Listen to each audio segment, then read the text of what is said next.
This is one of the companies that actually started as a hobby. When I left tertiary, I had the opportunity of working for a friend for about 2 years. But I used to assemble computers and laptops, for fun as a hobby. And a friend of mine then suggested that, he said to me, you know what, Dichaba, this is an opportunity that you can leverage on. Why don't you commercialize this? I think that was the beginning of everything.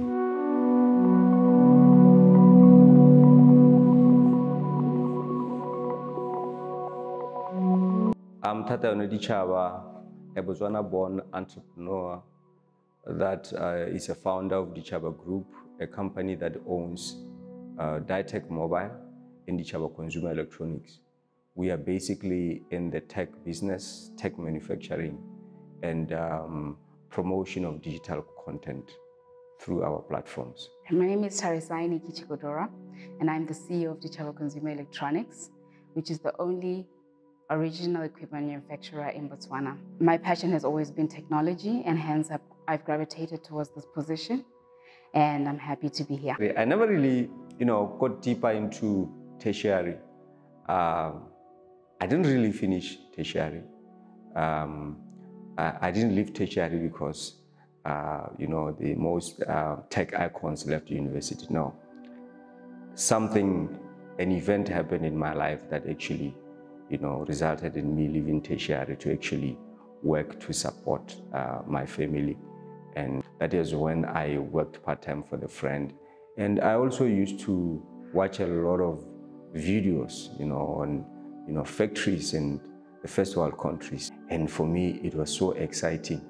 And I used to tell, because I had some friends in China, I used to tell them, I want to bring this to Botswana. And they really laughed and said, it's not possible. It's not possible. It cannot be done. For me, as far as I was concerned, I had an image on the canvas of my imagination. And that image was factories that were running, and Botswana were running the factories. The Stanford Seed Transformation Program, in collaboration with DBS, couldn't have come at a time when we were basically washing our nets. We were prepared, our business was literally going down. Was actually at the brink of closing down. They had tried everything, had pulled all their resources, and had decided, no, maybe it's time for us to throw in the towel. And Stanford Seed Transformation Program came right on time to actually empower and enable them to think bigger. So the past was bleak. Where we are right now, we are actually, as the only original equipment manufacturer in Botswana, our prospects are huge. We are making revenues exponentially. We are hiring and employing the youth. We are creating opportunities for other businesses to buy into the dream, and it's growing. The company is growing exponentially. It's very interesting. Emmanuel Kisha, one of the STP leaders in Ghana, I remember when we went for the first cohort, I still remember his words. He said, when you fall, you must fall forward. So it's as if he knew that COVID was coming. And when COVID hit, there are two kinds of mindset. The first one says, look, we're going down and we will go down. And the second mindset says, although there is a challenge, what are the opportunities within the challenge? That's basically what we did.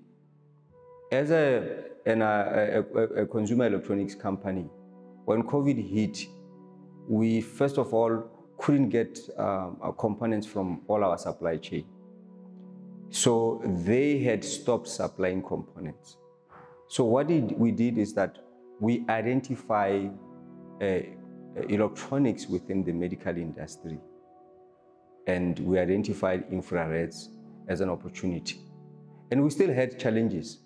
We had to register with the regulator locally, which is another process. We went through the process. As soon as they gave us the go-ahead, we launched infrareds, and the government started buying from us. We were able to raise more capital because we started really having positive cash flows. That is how we took advantage of the pandemic. The second thing is that the pandemic, because everybody was home, people started working from home. So the work from home phenomena started. And for that phenomena to be possible, people needed computers, they needed connectivity. We also saw that as an opportunity. We were not assembling computers before the pandemic, but during the pandemic, we started assembling computers. And that also resulted in positive cash flows. That is how we leveraged the pandemic, and we grew during the pandemic. As an entrepreneur, I have never seen a program like that, which is very pragmatic, where you actually get to reflect as an entrepreneur and find out actually why your business is not growing, or what are the tools that you can use to actually scale up your business. I've never seen anything like that. And for me, the program was basically brought a turnaround in our business. We literally transformed. As I always say to people, when we started, we were building a business, but later on we realized that the business started building us. Before STP, I was the CEO of Ditec Mobile and Dichaba Group. But after STP, I am no longer the CEO. We recruited a CEO. What we actually did was that we recruited a CEO, a German-born CEO. We actually came and kickstarted the factory. And then together with the German CEO, we recruited the local CEO, who is a woman, by the way. And she's the one currently running the manufacturing part of the company.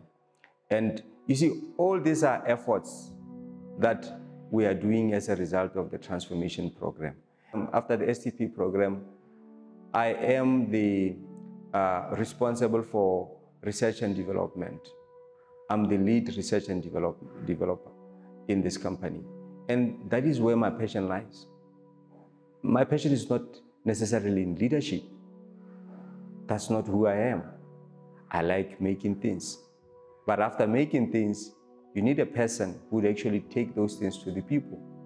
You need those who would actually create awareness, which is marketing. You need those who will create demand for that, which is sales. You see, all these facets fit together. But before Stanford, I didn't really have an enlightenment of how these things really knit together. And now that I have that, I am really doing what I love the most. STP has been certainly a blessing to this company. Ditec birthed Dichaba Consumer Electronics from the seed program, and this has enabled myself to be in this position. And therefore, I'm also a huge beneficiary of this program. We have grown exponentially. We have more than tripled our production. So our monthly production and annual production has more than tripled.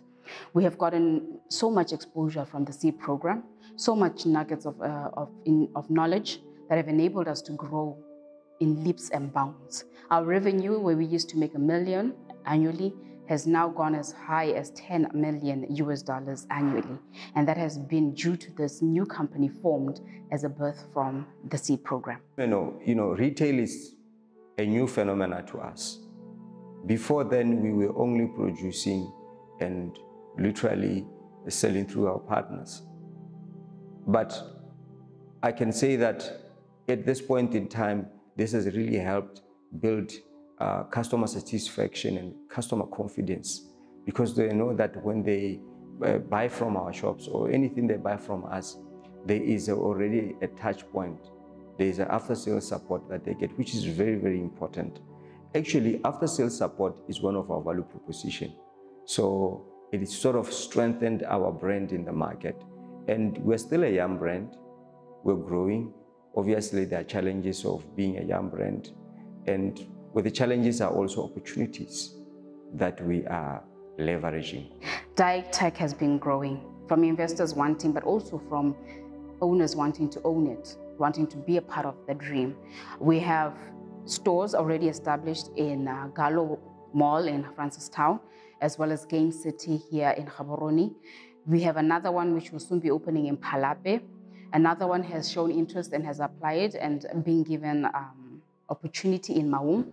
We have even gone as far as next door here in Mafikeng. Mafikeng, we have an investor who has decided to open a store in Mafikeng. We wish to expand as much as possible. We're in talks with huge land investors in terms of Tanzania. So we're looking into East Africa expansion as well as West Africa expansion. Listing, which is something that will happen maybe in the next 2 years, God willing. Franchising, we see it as an already available opportunity. And our greatest desire is that our fellow Africans will take advantage of this opportunity. You know, if you look at intertrade within the continent, it's very sad. We're not trading amongst ourselves, you know. And we're hoping that intertrade continental agreement will actually facilitate and foster the trade amongst African countries. And we're hoping that franchising will be one of the tools that will actually facilitate and promote intertrade between countries. You would not believe that our trade even within the SADC region, if you look at the trade between Botswana and the other member states within the SADC, our biggest trading partner is South Africa. And if you look at other countries, you would be shocked to discover that we're trading more with countries outside SADC than we're trading amongst ourselves. That means we really need to break the ice. And by creating these opportunities, would be an opportunity to actually build an ecosystem where we are trading amongst ourselves, we're building products locally, and they're being consumed locally, and they're being supported locally. This newly formed company that came from the ideas birthed from STP has become the home of many. I'll start with myself. Never in a million years would I have thought I'd be in a CEO position at the age of 40. But because of that, I have been given the opportunity to run this business. And then on top of that, this business used to employ up to 20 people. But now we are in the 80s. And hopefully in the next coming years, we will more than double that. And eventually, hopefully, we'll reach thousands of people who will be impacted. We have many youth. Actually, 80% of our staff are youth. Our team is made of 80% youth, and females form a 90%. So we are really engulfing the males. We believe in hiring people with the right attitude and then training them and upskilling them. And that's what we have been doing from the knowledge that we have gleaned from the Stanford Seed Transformation Program in collaboration with the DBS Group. One of the key values of Stanford Seed Transformation Program in collaboration with DBS Group is creating impact. And we are doing this by creating opportunities for our youth. I think this is something that we've done relatively well. And one of the other important things, obviously, for us as a company was creating a culture, an open culture where, you know, we believe that innovation flows everywhere. So it can even flow from your employees to the management, or from the management to the employees. So, you know, I've had a lot of my staff approach me with amazing, innovative ideas that we can, you know, take to the people. And that is one thing that I really cherish. And another thing that we've always had, even as a company before we went through the program, was that we had a value of integrity. You know, I always said to people that integrity, as far as I'm concerned, is capital. And that is one of the things that really attracted investors to join us, because they know that we will make good use of their money, invest their money wisely, and they will see a return on investment. So this is one of the things that we are really aligning with the program in terms of creating wealth for our societies.